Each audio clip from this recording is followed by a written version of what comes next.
Hello student, class 9th का science का question paper है ये एनुअल एग्ज़ाम 23-24 सेशन का। तो अभी जिन बच्चों का एग्ज़ाम नहीं हुआ है उनके लिए इम्पॉर्टेंट है, तो इसे अच्छी तरह से समझ लीजिए। इम्पॉर्टेंट पॉइंट भी मैं डिस्कस कर लूँगी। तो चलिए इसका सोल्यूशन स्टार्ट करते हैं। तो सेक्शन 1 में आते हैं। फर्स्ट क्वेश्चन है आपका, which of the following are homogeneous in nature. इनमें से कौन सा होमोजीनियस नेचर का है। तो होमोजीनियस एक्चुअल में होता क्या है। होमोजीनियस जहाँ पे यूनिफॉर्म कंपोजिशन हो, यानी कि विजिबल बाउंड्री ना हो। ठीक है, बाउंड्री ना हो।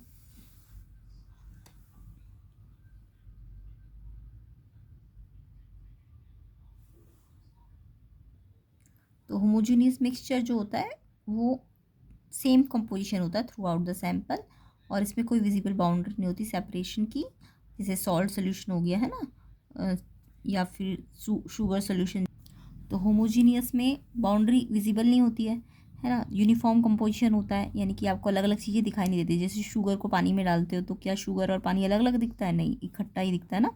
तो वो होमोजीनियस होता है। हेट्रोजीनियस इसका उल्टा है, उसमें नॉन यूनिफॉर्म कंपोजिशन होता है। जैसे कि आप राइस में दाल डाल दोगे या फिर चॉक पाउडर पानी में डाल दोगे तो अलग अलग दिखेगा ना आपको, तो वो हेट्रोजीनियस, उसमें नॉन यूनिफॉर्म कंपोजिशन होता है, उसमें बाउंड्री विजिबल होती है। ठीक है, तो वो हेट्रो है। बट होमो के बारे में पूछा है आपको, होमोजीनियस। तो होमोजीनियस देखो, आइस जो है यूनिफॉर्म कंपोजिशन ही तो है पूरा। आइस में कुछ अलग अलग चीज़ें दिखती है? नहीं दिखती है। तो आइस यूनिफॉर्म कंपोजिशन है, इसलिए होमोजीनियस है। वुड वुड होमोजीनियस नहीं होती है। सॉइल भी नहीं होती। एयर होती है होमोजीनियस, क्योंकि एयर में बहुत सारे गैसेज है, बट वो क्या अलग अलग दिख रही है आपको? नहीं दिख रही है। तो आइस और एयर जो है यूनिफॉर्म कंपोजिशन है, इसमें बाउंड्री विजिबल नहीं होती। तो यहाँ पे नो विजिबल बाउंड्री। अगर विजिबल बाउंड्री नहीं है तो इट मीन्स ये कैसा है? होमोजीनियस है ना। Homogeneous mixture. तो होमोजीनियस भी आपको याद करना है, इंपॉर्टेंट है। Homogeneous, heterogeneous. तो इसलिए इसका आंसर आइस और एयर होना चाहिए क्वेश्चन नंबर 1 का, क्योंकि वुड और सॉइल तो हेट्रो है। तो आइस और 1 एयर, तो 1 और 4, ऑप्शन सी इसका आंसर हो जाएगा। तो वीडियो को लाइक ज़रूर कीजिएगा, कम से कम 200 लाइक तो दीजिए, ताकि मैं इसकी आपके एग्ज़ाम से रिलेटेड तैयारी करा सकूं। और ये इंपॉर्टेंट क्वेश्चन पेपर है, तो आपको ये अच्छी तरह से करना है। इसके अलावा प्लेलिस्ट बनी हुई है साइंस की, उसको भी अच्छी तरह से करना है। अगर आपको प्लेलिस्ट के 3-4 क्वेश्चन पेपर कर लोगे तो आपको मतलब सारी तैयारी हो जाएगी, एक तरह से पूरी तैयारी हो जाएगी आपकी। तो उसे ज़रूर चेक कर लेना, डिस्क्रिप्शन में लिंक में मैं डाल दूंगी। Question number 2, the property to flow is unique to fluids, which one of the following statement is correct. तो जो फ्लो करने की प्रॉपर्टी होती है वो फ्लूइड की होती है। फ्लूइड किन्हें कहते हैं? जो चीज़ें फ्लो करती है ना। तो फ्लूइड की डेफिनेशन भी पूछे तो सब्सटेंस जो फ्लो करते हैं उन्हें फ्लूइड्स कहते हैं। तो फ्लूइड कहते किस किस को है ये आपको पता होना चाहिए। तो फ्लूइड्स ना आपके सिर्फ फ्लूइड मतलब आपका हो गया कि लिक्विड बहते हैं, नहीं। लिक्विड के साथ साथ गैसेस भी फ्लूइड में आती है, क्योंकि जो भी चीज़ें फ्लो कर रही है वो फ्लूइड है। फ्लो जो भी कर रहा है वो फ्लूइड होता है। तो लिक्विड भी बहते हैं और गैसेस भी तो फ्लो करती है, तो यानी लिक्विड और गैस दोनों को फ्लूइड कहते हैं। समझ आया? तो यहाँ भी बोला सिर्फ ओनली गैसेस ही फ्लूइड है? नो, गैसेस सॉलिड है क्या? सॉलिड थोड़ी ना फ्लो करते हैं, ये भी गलत है। गैसेस और लिक्विड दोनों को फ्लूइड कहते हैं, यस ये ठीक है। तो इन्होंने क्या पूछा है? करेक्ट स्टेटमेंट पूछी है, तो सी ऑप्शन इसका आंसर हो जाएगा। ठीक है, सिर्फ लिक्विड्स फ्लूइड नहीं है, गैसेज और लिक्विड दोनों मिला के फ्लूइड है। सी ऑप्शन इसका आंसर है, क्योंकि यहाँ ऑनली लिख दिया इसलिए ये इसका करेक्ट आंसर नहीं है। ओके, तो सी ऑप्शन इसका आंसर हो जाएगा। Next question number 3, a few substance are arranged in the increasing order of force of attraction between their particles. तो कौन सा करेक्ट अरेंजमेंट है? तो आपको पता होगा कि फोर्स ऑफ अट्रैक्शन किस में ज़्यादा होता है और किस में कम होता है। तो आपको सबसे पहले पता है कि फोर्स ऑफ अट्रैक्शन सबसे ज़्यादा किस में होता है? सॉलिड में होता है, फिर उसके बाद लिक्विड में होता है, और सबसे कम किस में होता है? गैसेज में होता है फोर्स ऑफ अट्रैक्शन। सबसे ज़्यादा आपका फोर्स ऑफ अट्रैक्शन मैक्सिमम जो होता है वो सॉलिड में होता है। क्यों होता है? रीज़न भी आपको इसका पता होगा, क्योंकि इसमें पार्टिकल क्लोज होते हैं ना, क्लोज होते हैं।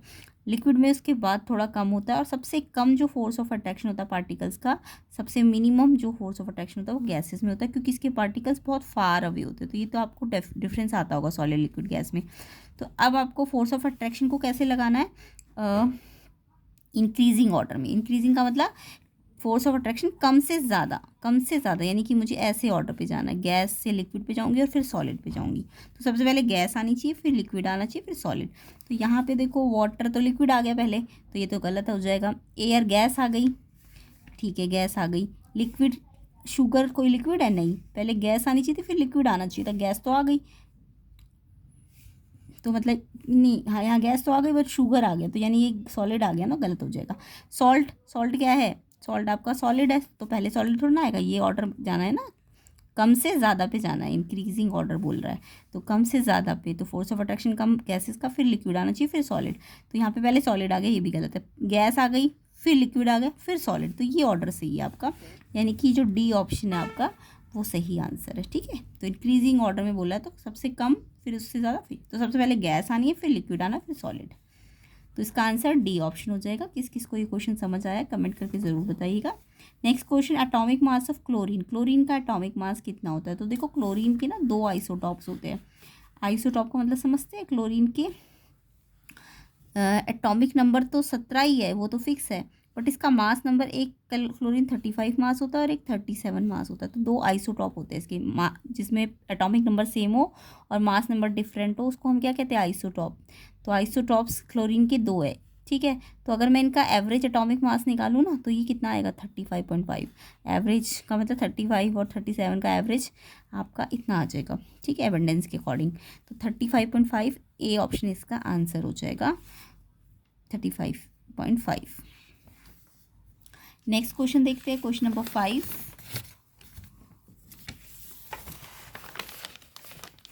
Which of the following is mono atomic element, mono atomic नाम से ही पता चल रहा है, मोनो, मोनो का मतलब सिंगल एटम, मोनो एटॉमिक,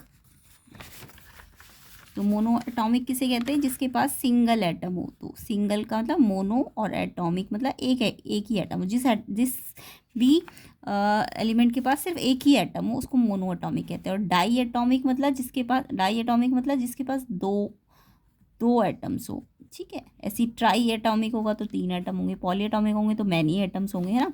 तो डाई एटॉमिक का एग्जाम्पल तो सबको पता है, H2Cl2, और कौन कौन सी ज़्यादातर गैसें डाई एटॉमिक होती है, ऑक्सीजन, है ना। तो ये डाई एटॉमिक एलिमेंट्स होते हैं, जबकि हीलियम या फिर जितने भी मेटल्स है वो सिंगल एटम में ही होते हैं ना, लाइक आपका सोडियम हो गया, एल्यूमिनियम हो गया, कॉपर हो गया, ये मोनो एटॉमिक होते हैं, एल्यूमिनियम हो गया। ठीक है, तो जितने भी मेटल्स है वो सिंगल एटम होते हैं, तो मोनोटॉमिक। हीलियम भी आपकी मोनोटॉमिक है, बट हाइड्रोजन डाई एटॉमिक है। इसमें एक और चीज़ पूछ सकते हैं कि सल्फर देखो 8 है, तो ये पॉली एटॉमिक है, सल्फर S8 के फॉर्म में मिलती है। ठीक है, और ये P4 के फॉर्म में मिलता है, तो ये आपको याद रखना है कि इसकी एटॉमिसिटी 4 है, इसकी एटॉमिसिटी 8 है। H2 की, हाइड्रोजन की एटॉमिसिटी कितनी है, इसके पास कितने एटम, एटॉमिसिटी का मतलब एटम कितने प्रेजेंट है, तो एक एटॉमिसिटी भी पूछ सकते हैं आपसे। एटॉमिसिटी का मतलब होता है number of atom present, number of atom present in element, तो मैंने ये अपनी डिटेल वीडियोस बना रखी है, तो उनको चेक कर लेना प्लेलिस्ट वीडियोस को, वहाँ पे मैंने बहुत डिटेल में समझा रखा है। तो atomicity number of atoms present in element के अंदर कितने एटम्स प्रेजेंट है उसको एटॉमिसिटी कहते हैं। जैसे अभी मैंने हाइड्रोजन में बताया, तो इसके अंदर कितने एटम है, 2, तो इसकी एटॉमिसिटी 2 हो जाएगी। जैसे क्लोरीन में कितने एटम प्रेजेंट है, 2, तो इसकी एटॉमिसिटी कितनी हो जाएगी, 2, तो एटम्स कितने हैं, 2 है, तो इसकी एटॉमिसिटी कितनी हो जाएगी, 2 ही हो जाएगी, है ना। बट अगर मैं CO2 की बात करूँ, तो देखो CO2 में कार्बन का एक एटम है, ऑक्सीजन के कितने एटम है, 2 एटम है, तो इसकी एटॉमिसिटी कितनी हो जाएगी, 3 हो जाएगी।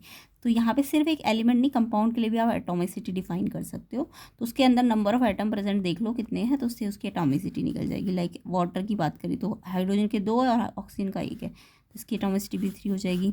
अमोनिया में देखो NH3, N का 1 एटम है, हाइड्रोजन के 3 है, तो इसकी एटॉमिसिटी कितनी हो जाएगी, 4। तो आई होप एटॉमिसिटी आपको क्लियर हो गया होगा।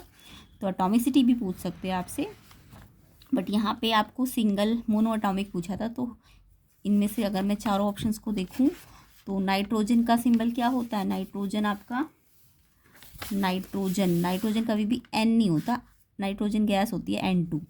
ठीक है, इसके अलावा हाइड्रोजन तो H2 होता है, हीलियम He होता है, और ऑक्सीजन O2 होता है। ठीक है, अगर ऑक्सीजन एटम बोलते तो O लिखते हैं, ऑक्सीजन एटम जब लगा होता है ना तो O होता है, बट ऑक्सीजन बोला या ऑक्सीजन गैस बोलिए तो फिर आप O2 लेना। ऐसे हाइड्रोजन एटम बोलेंगे तो सिर्फ H होगा, बट हाइड्रोजन बोल दिया या हाइड्रोजन गैस बोल दी तो H2 होगा। ऐसे ही नाइट्रोजन अगर सिर्फ नाइट्रोजन एटम बोला तो एन लिखना, एटम जब भी बोले तो एन, बट अगर सिर्फ नाइट्रोजन या नाइट्रोजन गैस बोलेंगे तो N2 होता है, ठीक है। सल्फर एटम बोला तो सिर्फ एस लिखो, बट सल्फर बोल दिया या सल्फर गैस बोल दी तो आप एस8 लगाओगे। ओके, तो ये जितनी एटम्स के फॉर्म में रहते हैं उतना वो सल्फर का क्या होता है, सल्फर गैस होती है ना। तो बट एटम बोला तो जस्ट सल्फर लिखोगे। तो यहाँ पे नाइट्रोजन बोला तो N2, H2, हीलियम, O2। अब यहाँ पे सिंगल एटम कौन सा है, हीलियम है ना, तो यानी हीलियम मोनो एटॉमिक हो जाएगी। आई होप ये आपको डिटेल में मैंने समझा दिया। कमेंट करके ज़रूर बताइएगा आपको समझ आया कि नहीं आया। एंड प्लेलिस्ट की वीडियोस को ज़रूर देखिए और शेयर कीजिए वीडियो को ज़्यादा से ज़्यादा, ताकि मैं इसको कंप्लीट करूं। एंड जो ऑफिशियल DOE का सैम्पल पेपर है उसे भी कंप्लीट करेंगे इस ईयर का, तो प्लेलिस्ट सेक्शन में डले हुए हैं, उसको चेक कर लेना। नेक्स्ट क्वेश्चन नंबर 6 पे आते हैं। Which of the following are physical changes, कौन से फिजिकल चेंजेस है।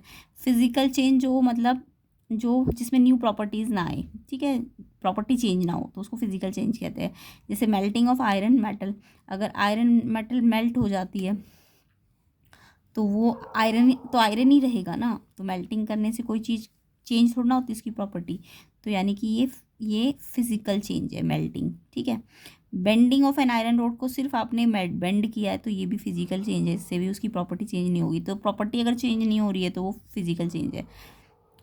Melting of iron physical, melting of, हाँ मेल्टिंग जो है फिजिकल चेंज है। बर्निंग होता या फिर हाँ बर्निंग ऑफ वैक्स होता तो केमिकल चेंज होता, मेल्टिंग ऑफ वैक्स होता तो फिजिकल चेंज होता है, ये याद रखना। Melting of wax physical change है, burning of wax chemical change है। तो रस्टिंग ऑफ आयरन, यहाँ पे प्रॉपर्टी चेंज हो जाती है जब रस्टिंग होती है, तो ये आपका फिजिकल चेंज नहीं है, केमिकल चेंज होता है।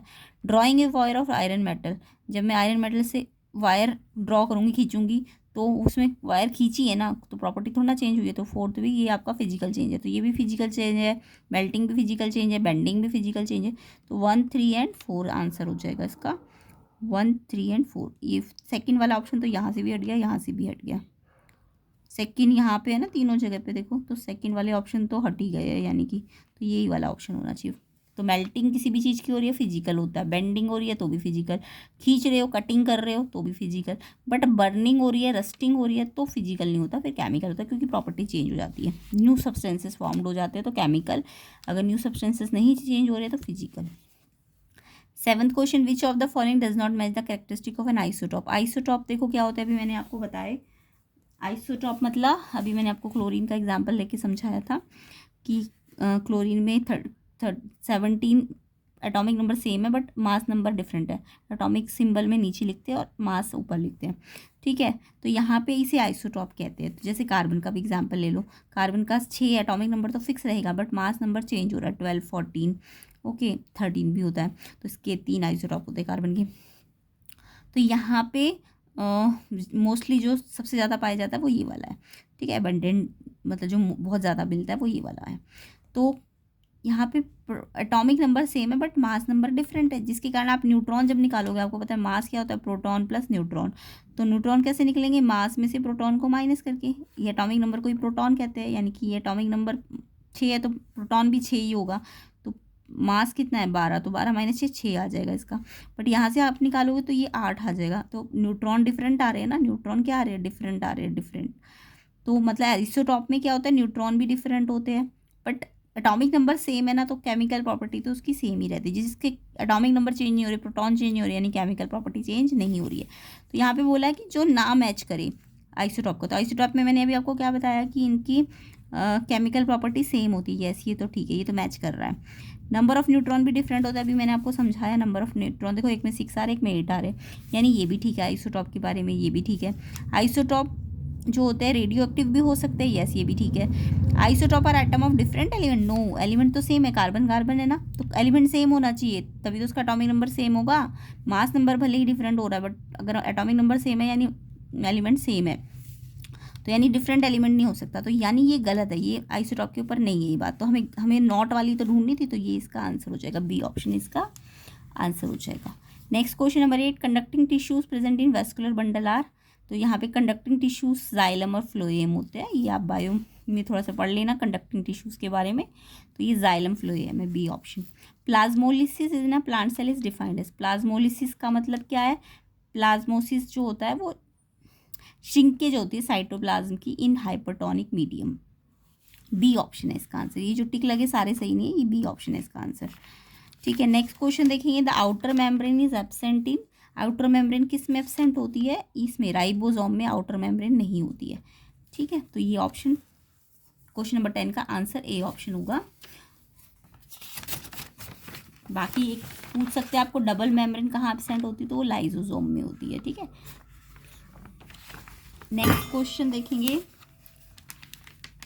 On observing onion peel under low power of compound microscope की लो पावर में अगर हम अनियन पील को देखें तो क्या क्या दिखेगा आपको?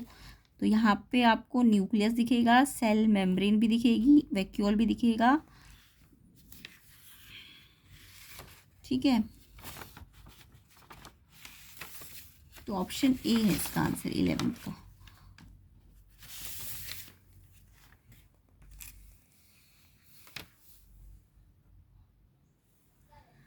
तो क्वेश्चन नंबर 11 का आंसर है आपका अनियन पील में ऑब्जर्व करते हैं जब माइक्रोस्कोप की हेल्प से लो पावर, तो क्या क्या दिखता है? Nucleus, cell membrane, vacuole, chromosome. A option इसका आंसर है। क्वेश्चन नंबर 11 का आंसर ए ऑप्शन हो जाएगा। ठीक है, इसके अलावा थोड़ा सा एक्स्ट्रा भी जान लीजिए। सेल जो होती है अनियन की वो रेक्टेंगुलर शेप की होती है, साइज इसका 0.25 से 0.4 होता है। ये जो सेल होती है एक दूसरे के बहुत पास पास होती है, सराउंडेड बाय सेल वॉल्स होते हैं इसमें। एंड जो सेल में जो न्यूक्लियस होता है उसके अंदर वैक्यूल्स होते हैं। ठीक है, तो ये सब आपको एक्स्ट्रा पॉइंट याद रखने हैं। तो क्वेश्चन नंबर 11 का आंसर ए ऑप्शन हो जाएगा। नेक्स्ट क्वेश्चन देखते हैं 12th। Which of the following is an incorrect pair? Incorrect pair ढूंढना था आपको। Lysosome, secretory granules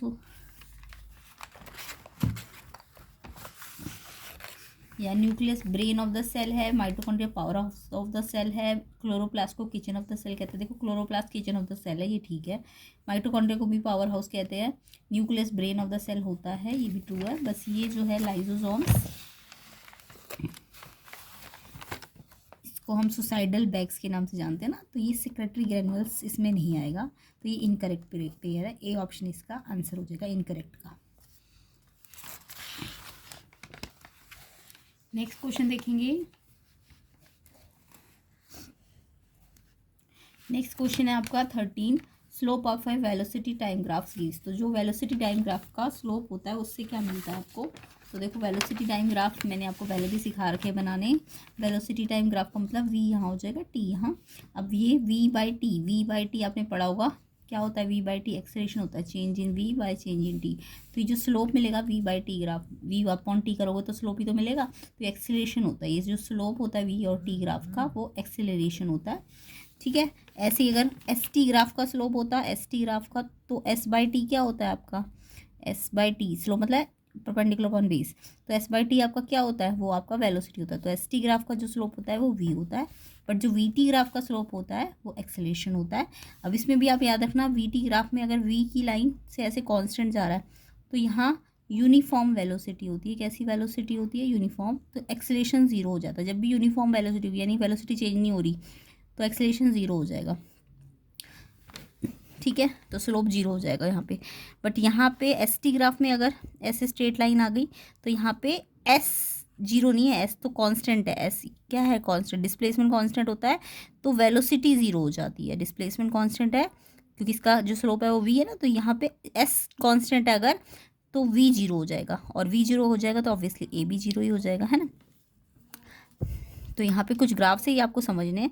S T graph अगर ऐसे जा रहा है तो इसमें वेलोसिटी ज़ीरो है, और अगर एस टी ग्राफ आपका ऐसे जा रहा है लीनियर, तो वी स्लोप जो है वो, जब ये लीनियर ग्राफ बनेगा एस टी ग्राफ, तो ये यूनिफॉर्म वेलोसिटी होती है। ये कैसी होती है? ये भी यूनिफॉर्म है, तो यूनिफॉर्म वेलोसिटी का ग्राफ ये भी हो जाएगा और ये वाला भी हो जाएगा। ये दोनों ग्राफ यूनिफॉर्म वेलोसिटी के। तो यूनिफॉर्म वेलोसिटी में मैंने आपको बताया एक्सेलरेशन जीरो, तो एक्सेलरेशन जीरो आपका इस वाले ग्राफ में भी होगा और इस वाले ग्राफ में भी होगा।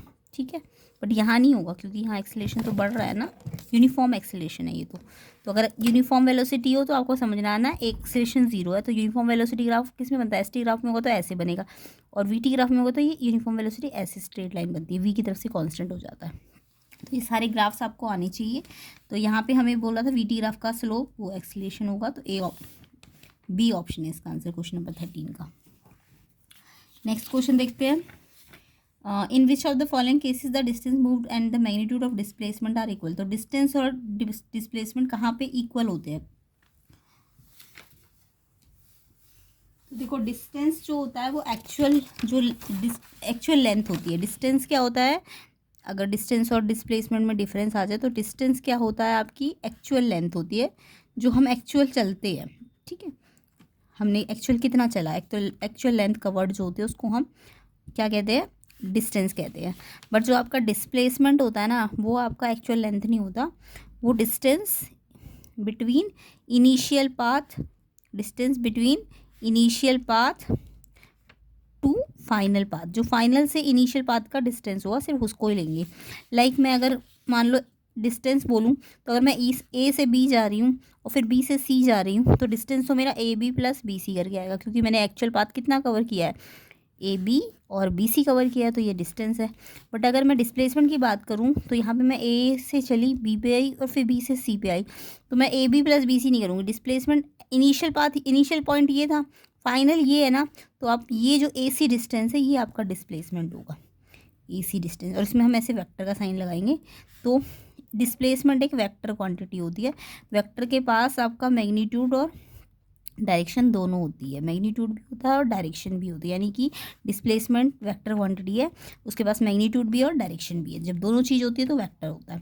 बट डिस्टेंस के पास देखो, डिस्टेंस एक्चुअल डिस्टेंस लेंथ आपने कवर की है, तो ये एक स्केलर क्वांटिटी है। इसके पास डिस्टेंस, इसके पास मैग्नीट्यूड तो है बट डायरेक्शन नहीं होती स्केलर के पास। ठीक है, तो डिस्टेंस आपकी स्केलर। और क्या क्या हो सकता है, स्केलर स्पीड आपकी स्केलर क्वांटिटी होती है। ठीक है, और वेक्टर क्वांटिटी एक तो डिस्प्लेसमेंट हो गया, एक आपका फोर्स, एक्सीलरेशन, वेलोसिटी, ये सब वेक्टर क्वांटिटीज़ होती है। वर्क जो होता है वो स्केलर क्वांटिटी होता है। तो ये आपको छांटने को आ सकते हैं स्केलर और वेक्टर क्या होते हैं। तो यहाँ पे अगर मैं एक सर्कल की बात करूँ तो सर्कल में मान लो मैंने यहाँ से शुरू किया ए और मैं यहीं पे वापस आ गई, एक राउंड किया मैंने सर्कल का। ठीक है, तो मैं अगर डिस्टेंस की बात करूँ तो मैंने डिस्टेंस क्या किया, इसकी एक राउंड में एक सर्कमफ्रेंस कवर की, तो इसका डिस्टेंस तो क्या होगा, एक्चुअल पाथ। तो डिस्टेंस तो इसकी सर्कमफ्रेंस के बराबर आ जाएगा। एक राउंड में एक सर्कमफ्रेंस, अगर 2 राउंड होते तो 2 सर्कमफ्रेंस। ठीक है, यानी कि जितने राउंड होंगे, मान लो n राउंड है तो डिस्टेंस आपका n इंटू सर्कमफ्रेंस हो जाएगी। और सर्कमफ्रेंस सर्कल की सबको पता है 2πr होती है, तो ये डिस्टेंस का फॉर्मूला हो जाएगा। मान लो 5.5 राउंड होते तो 5.5 राउंड यहाँ लिख के इंटू 2πr कर दो। अब ये आपको 5.5 को मिक्स फ्रैक्शन को चेंज करना आता होगा। बट अगर यहीं पे मैं डिस्प्लेसमेंट की बात करूँ तो डिस्प्लेसमेंट एक्चुअल पाथ थोड़ी ना, देखो ये तो शॉर्टेस्ट पाथ है, तो ए पे गए और ए पे ही वापस आ गए, तो जो इनिशियल भी फाइनल भी सेम ही तो था। तो अगर कोई भी क्लोज कर्व है, क्लोज कर्व, तो उसका डिस्प्लेसमेंट हमेशा क्या होगा, ज़ीरो होगा। Displacement of close curve zero होगा। तो अगर मैं एक टर्न में इसका डिस्प्लेसमेंट बोलूँ तो फिर आपका सर्कमफ्रेंस के बराबर नहीं होगा। जैसे डिस्टेंस बोला था तो एक सर्कमफ्रेंस, n राउंड थे तो n सर्कमफ्रेंस। बट यहाँ पे डिस्प्लेसमेंट में क्या हो जाएगा, एक टर्न में वापस उसी पोजीशन पे आ गया ना, तो यानी ज़ीरो हो जाएगा। एक टर्न पे डिस्प्लेसमेंट ज़ीरो। बट अगर 1.5 टर्न होता बाई चांस तो फिर डिस्प्लेसमेंट ज़ीरो नहीं होगा। फिर डिस्प्लेसमेंट देखो 1.5 का मतलब पहले 1 राउंड का तो जीरो होगा, एक राउंड का तो जीरो। बट जो हाफ राउंड है, हाफ राउंड, उसका तो कुछ ना कुछ होगा। तो क्योंकि एक राउंड में तो वापस ए पे आ गया होगा, बट हाफ राउंड में फिर ये 1 के बाद हाफ राउंड फिर चला होगा। हाफ राउंड का मतलब यहाँ पहुँच गया होगा, यानी बी। तो अब आपको ए से बी ये वाला नहीं लेना, ये थोड़ी ना है, ये तो एक्चुअल पाथ है। आपको तो शॉर्टेस्ट डिस्टेंस लेना है, इनिशियल और फाइनल के बीच का। तो ए से बी का यानी डायमीटर लेना पड़ेगा डिस्प्लेसमेंट में। तो आई होप आपको ये क्लियर हो गया होगा। ए बी डायमीटर जितना भी दिया होगा वो आपका डिस्प्लेसमेंट आ जाएगा। तो एक टर्न डिस्प्लेसमेंट जीरो, 2 टर्न तो तब भी डिस्प्लेसमेंट, यानी जब n टर्न की बात होगी तो डिस्प्लेसमेंट जीरो आता है क्लोज कर्व का, किसी भी क्लोज कर्व का, चाहे वो आपका स्क्वायर ही क्यों ना हो, कोई भी क्लोज कर्व, ट्राइंगल ही क्यों ना हो, तो उसका डिस्प्लेसमेंट अगर n टर्न है तो जीरो होता है। बट अगर n के साथ कुछ हाफ टर्न भी है, 1/4 टर्न भी है, तो फिर आपका जीरो नहीं होगा। जितने आगे वाले राउंड है वो तो उनका तो जीरो होगा, बट जो लास्ट वाला ये हाफ फ्रैक्शन वाला राउंड है उसमें आपको शॉर्टेस्ट पाथ बनाना पड़ेगा। उसके बराबर आपका डिस्प्लेसमेंट आ जाएगा। तो अगर 1.5 है तो डिस्प्लेसमेंट डी के बराबर है, अगर 3.5 है तो 3 राउंड तक तो जीरो होगा, बट जो हाफ है उसमें डिस्टेंस के डी के बराबर हो जाएगा, है ना, डायमीटर के बराबर। डायमीटर 2 इंटू रेडियस है ना। तो यहाँ पे आपका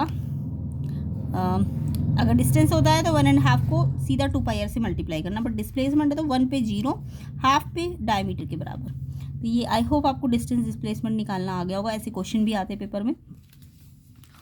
तो अब आपको पूछा distance moved and magnitude of displacement are equal, कहाँ पे मैग्नीट्यूड और डिस्टेंस इक्वल होंगे। तो देखो अगर कोई पार्टिकल है चलता ही जा रहा है, मान लो वो 10 गया ए से बी में, ठीक है, अब वो बिना अपनी डायरेक्शन चेंज किए ना चलता ही जा रहा है, चलता ही जा रहा है, मान लो 5 और चल गया, तो सेम डायरेक्शन में अगर वो चल रहा हो तो देखो यहाँ पे डिस्टेंस भी इसका 15 ही आएगा और डिस्प्लेसमेंट भी इसका 15 ही आएगा, क्योंकि पोजीशन इसने डायरेक्शन थोड़ी ना चेंज की। तो ये डिस्प्लेसमेंट भी 10 आएगा, मतलब 15 आ जाएगा टोटल, और डिस्टेंस भी। तो जब कोई चीज़ स्ट्रेट लाइन पे चल रही है बिना डायरेक्शन चेंज किए, तो यानी कि स्ट्रेट लाइन पे बिना डायरेक्शन चेंज किए अगर चल रही है तो उसमें डिस्टेंस और डिस्प्लेसमेंट दोनों इक्वल होंगे। तो ये ए ऑप्शन इसका आंसर है। सर्कुलर पाथ में तो मैंने डिफरेंस बता दिया, सर्कुलर पाथ में डिस्टेंस और डिस्प्लेसमेंट अलग अलग आ सकते हैं, ठीक है, अलग ही आएगा हमेशा। Pendulum moving to and fro में डिस्टेंस अलग, डिस्टेंस तो एक्चुअल पाथ होगा जितना वो कवर करेगा, बट डिस्प्लेसमेंट तो इनिशियल टू फाइनल में जो शॉर्टेस्ट पाथ होगा, शॉर्टेस्ट पाथ को हम डिस्प्लेसमेंट कहते हैं। तो यहाँ भी अलग आएगा। अर्थ अगर सन के चारों ओर घूम रही है तो वो भी डिस्टेंस अलग आएगा, सर्कमफ्रेंस और डिस्प्लेसमेंट अलग आएगा। तो ये आंसर ठीक है। जब स्ट्रेट रोड पे कोई चेंज बिना डायरेक्शन चेंज की कोई चीज़ चल रही है तो उस टाइम पे डिस्टेंस और डिस्प्लेसमेंट इक्वल होता है। ए ऑप्शन इसका आंसर है। नेक्स्ट क्वेश्चन देखते हैं, find out the correct sentence. Correct sentence find out करना है।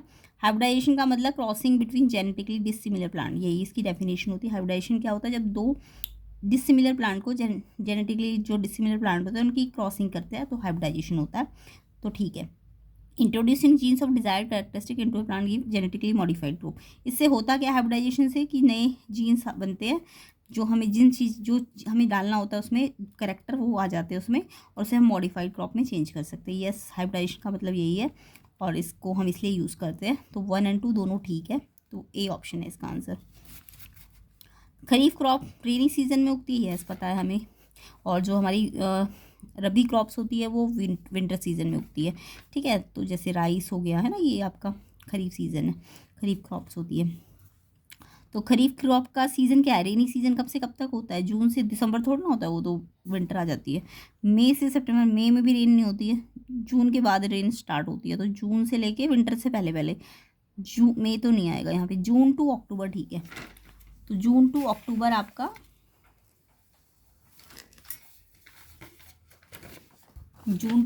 रेनी सीजन होता है, इसमें आपका खरीफ क्रॉप्स उगती है। तो खरीफ और रबी में डिफरेंस भी आपको याद करने हैं, और मैंने करा भी रखे, प्लेलिस्ट सेक्शन में जाके देखना।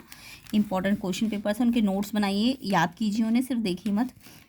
17 question, assertion and the solid do not diffuse in air. Solid air में डिफ्यूज नहीं होते क्योंकि उनके पार्टिकल बहुत पास होते हैं, इसलिए वो डिफ्यूज नहीं होते, है ना। तो एजर्शन ठीक है आपका।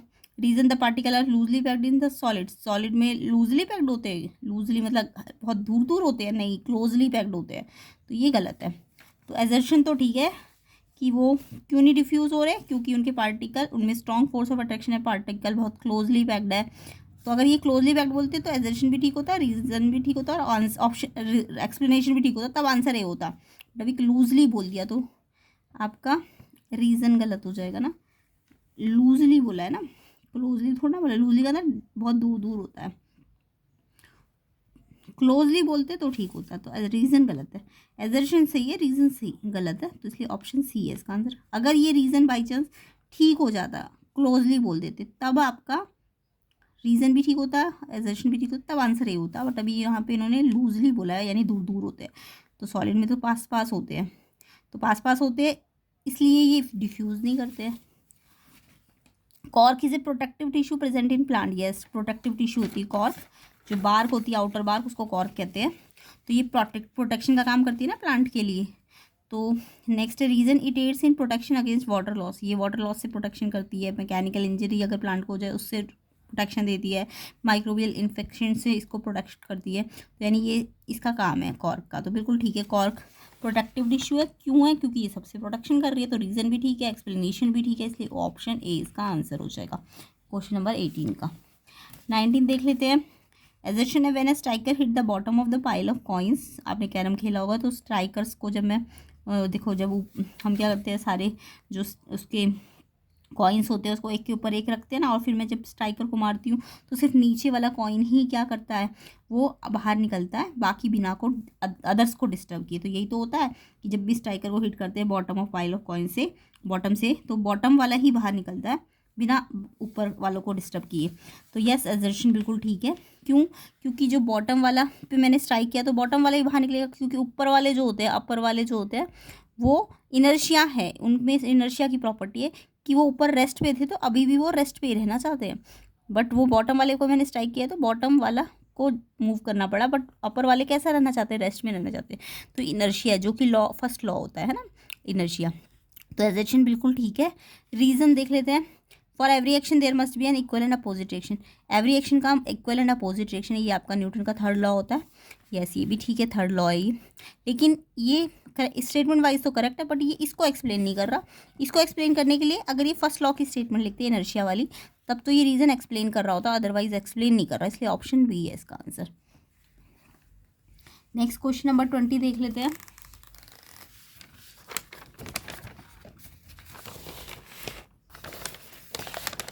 एजर्शन है आपका, manures contain large quantity of organic matter and small quantity of nutrient. Manure जो खाद होती है उसके पास ऑर्गेनिक मैटर तो ज़्यादा होता है, बट क्वांटिटी ऑफ न्यूट्रिएंट थोड़ी थोड़ी होती है, NPK जो थोड़े थोड़े होते हैं। तो यस ठीक है, ये एजर्शन ठीक है। मैन्योर के पास ज़्यादा ऑर्गेनिक होता है, और जो हाँ न्यूट्रिएंट्स होते हैं वो थोड़े कम होते हैं, किसके कंपैरिजन में, फर्टिलाइजर्स के कंपैरिजन में। ट्रू है ये, एजर्शन ठीक है आपका। Excessive manure in field leads to water pollution. क्या मैन्योर ज़्यादा डालने से वाटर पॉल्यूशन होगा? एक्सेसिव मैन्योर से वाटर पॉल्यूशन होता है? तो अगर ज़्यादा मैन्योर खाद डाल दे तो क्या वाटर पॉल्यूशन होगा? नो, मैन्योर ऑर्गेनिक से बनती है, ऑर्गेनिक मटेरियल से, लाइक जो एनिमल वेस्ट वगैरह होते हैं, तो उसमें वाटर पॉल्यूशन थोड़ा ना होगा, है ना, क्योंकि वो तो आपके क्या होते हैं, बायोडिग्रेडेबल होते हैं ना। तो मैन्योर बायोडिग्रेडेबल है तो वो वाटर पॉल्यूशन नहीं करेगी, यानी रीज़न गलत है, ना ही वो वाटर लॉस करेगी। तो ये रीज़न गलत है, इसलिए एजर्शन सही है, रीज़न गलत है, इसलिए ऑप्शन सी इसका आंसर हो जाएगा। ओके, सो सेक्शन बी को हम नेक्स्ट पार्ट में कवर करेंगे। सेक्शन बी के सारे क्वेश्चंस एंड सेक्शन सी के भी हम नेक्स्ट पार्ट में ही कवर कर लेंगे। वीडियो को ज़्यादा से ज़्यादा शेयर कर दीजिए ताकि मैं इसका नेक्स्ट पार्ट जल्दी से जल्दी बना सकूं। एंड प्लेलिस्ट की वीडियोस बनी हुई हैं तो आप चेक कीजिए, डिस्क्रिप्शन में लिंक में मैं डाल दूँगी। ये इसका सेक्शन सी है, इम्पॉर्टेंट है आपके फाइनल एग्ज़ाम के लिए। ये सेक्शन डी है।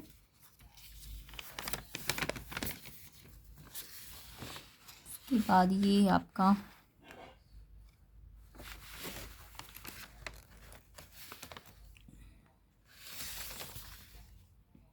लॉन्ग क्वेश्चंस है, इन सब के सोल्यूशन आपको मिल जाएंगे। एंड कम से कम 200 लाइक्स तो दीजिए वीडियो को, शेयर कीजिए ज़्यादा से ज़्यादा। न्यू है अगर चैनल में तो सब्सक्राइब कीजिए चैनल को।